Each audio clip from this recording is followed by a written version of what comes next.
Good morning students, मैं मन वर्मा महर्षि ध्यान कंप्यूटर सक्षता मिशन की तरफ से आज वीडियो लेके आया हूँ एचएससी के अंदर हिस्ट्री का फर्स्ट लेक्चर हम देख चुके थे। पिछले लेक्चर के अंदर हमने देखा था कि हिस्ट्री का मतलब अर्थ क्या होता है, पास्ट होता है। मतलब पुराने टाइम का जितनी भी घटनाएं घटी है, जितने भी युद्ध हुए या फिर कोई भी चीज़ हुई है, हम उसको लेकर चले थे कि ये पास्ट होता है हमारा। पास्ट को हमने 3 भागों में बांटा था, एक प्राचीन भारत, एक मध्यकालीन भारत और एक आधुनिक भारत। प्राचीन भारत हमारा 2500 BC से 712 AD तक गया था, मध्यकालीन 712 से 1857 AD तक गया था, आधुनिक भारत हमारा 1857 से 1947 AD तक गया था। प्राचीन भारत में हिंदू साम्राज्य था, फिर मुस्लिम साम्राज्य था और उसके बाद ब्रिटिश साम्राज्य था। हम आज जो स्टार्ट करेंगे वो मध्यकालीन भारत स्टार्ट करेंगे। तो मध्यकालीन भारत में मुस्लिम साम्राज्य की स्थापना कैसे होती है उसको देखेंगे 712 AD। लेकिन उससे पहले हम थोड़ा सा प्राचीन भारत का देख लेते हैं कि हिंदू साम्राज्य कैसे खत्म हुआ, उसको भी देखेंगे और उसके बाद हम मध्यकालीन की तरफ बढ़ते हैं, क्योंकि मध्यकालीन भारत में से ही हमारे एचएससी के अंदर ज़्यादातर क्वेश्चन आते हैं, इसलिए मध्यकालीन भारत को हम करेंगे। एक रफ सा मैप मैंने बना दिया है इसके अंदर, और इसके अंदर देखते हैं कि प्राचीन भारत के अंदर जो लास्ट हिंदू साम्राज्य जो शासक था वो कौन था, क्या था, उनके बारे में थोड़ा सा देखते हैं। 606 से 647 तक एक राजा था, राजा हर्षवर्धन। एक राजा थे, राजा हर्षवर्धन, और इसको पुष्यभूति वंश भी बोल देते हैं या फिर वर्धन वंश बोल देते हैं, मतलब वर्धन वंश था। 647 के अंदर राजा जो हर्षवर्धन थे उनकी मृत्यु हो जाती है, और उस समय भारत को सोने की चिड़िया बोला जाता था। अब एक सोने की चिड़िया थी जो देश सोने की चिड़िया के नाम से विख्यात था, और उसका जो राजा था हर्षवर्धन, उसकी मृत्यु हो जाती है और उसका कोई उत्तराधिकारी नहीं होता जो उसकी जगह उसकी गद्दी पर बैठ सके। छोटे छोटे काफ़ी सारे राज्य थे, वो आपस में लड़ झगड़ रहे थे, और यहीं से हमारा स्टार्ट होता है कि मुस्लिम आक्रमण पहला कब हुआ, क्यों हुआ, कैसे हुआ।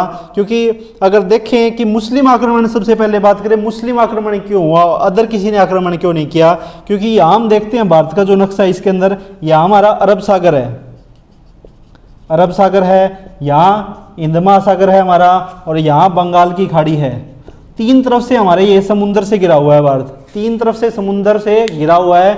और हम सुनने में भी आता है कि 1498 के अंदर पहला जहाज आया था भारत के अंदर, वास्को डी गामा लेके आया था, जो पहला जहाज आया था, पानी का जहाज जिसको बोलते हैं।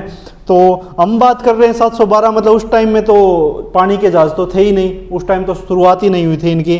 तो इन 3 तरफ से आक्रमण हो ही नहीं सकता। हमारा आक्रमण कहाँ से हो सकता है, या तो यहाँ से इस एरिया से हो सकता है, या फिर इस तरफ से हो सकता है। आज का जो पाकिस्तान है उस समय में भारत का हिस्सा था, या फिर इधर से।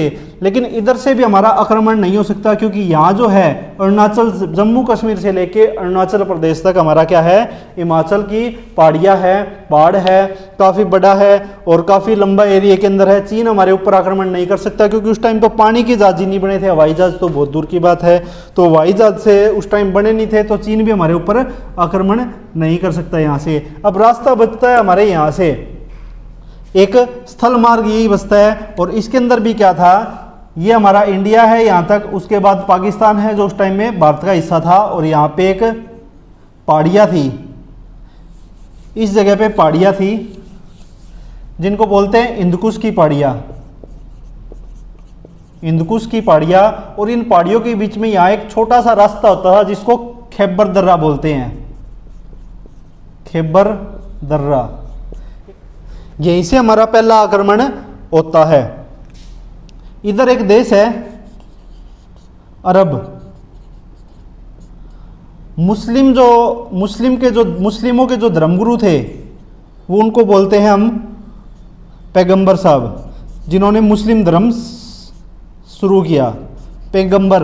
और अरब देश के अंदर जो पैगंबर के बाद सबसे ऊंची पोस्ट होती थी अरब के अंदर, वो होती थी खलीफा की। तो एक खलीफा था, उसका नाम था मसूर अजाज, मसूर अजाज। इसने भारत के बारे में सुना कि यहाँ पे कोई शासक नहीं है, और सोने की चिड़िया, इसने भारत के बारे में काफ़ी सारा सुना, और इसने एक सिपाही को भारत में भेजा।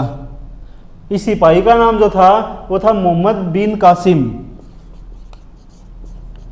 मोहम्मद बिन कासिम।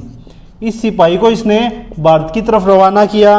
और जब मुस्लिम आए थे सबसे पहले भारत पर कोई अपना शासन करने नहीं आए थे, वो भारत को सिर्फ लूटने के लिए आए थे, क्योंकि सोने की चिड़िया और इसको लूटना चाहता था हर कोई व्यक्ति।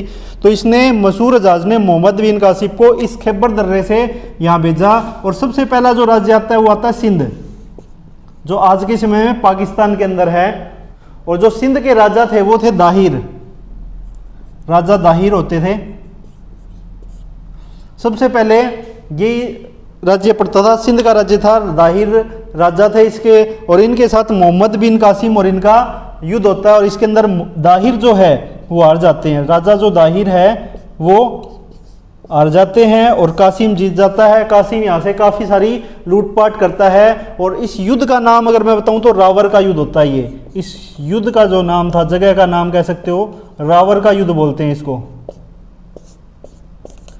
रावर का युद्ध हुआ ये, और ये युद्ध हुआ 712 के अंदर।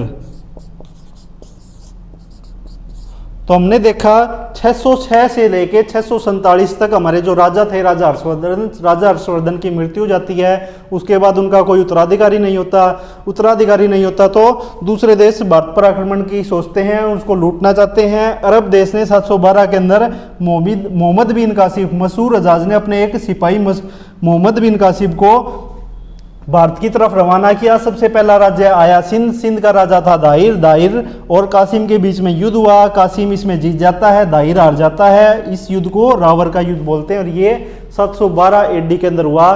तो यहीं से हमारा स्टार्ट हो जाता है मध्यकालीन भारत। और इस ये जो मोहम्मद बिन कासिम है लूट कर चला जाता है, और इसने एक कर लगाया भारत के ऊपर, एक कर लगाया जिस कर का नाम है जजिया। ये गैर मुस्लिमों पे लगता है, ये जो कर है वो गैर मुस्लिम के ऊपर लगता है। तो इस ढंग से मध्यकालीन भारत की स्थापना हो जाती है और मुसलमानों का भारत पर आक्रमण स्टार्ट हो जाता है, और धीरे धीरे इनकी नींव पड़ते पड़ते इनका साम्राज्य कंप्लीट स्थापित हो जाता है। तो इस ढंग से ये लेक्चर रहेगा हमारा, और थैंक यू। वीडियो को लाइक, शेयर और सब्सक्राइब जरूर करें, ताकि हम भी मोटिवेट हों और आपके लिए अच्छे से अच्छा कंटेंट लाने की कोशिश कर सकें। Thank you.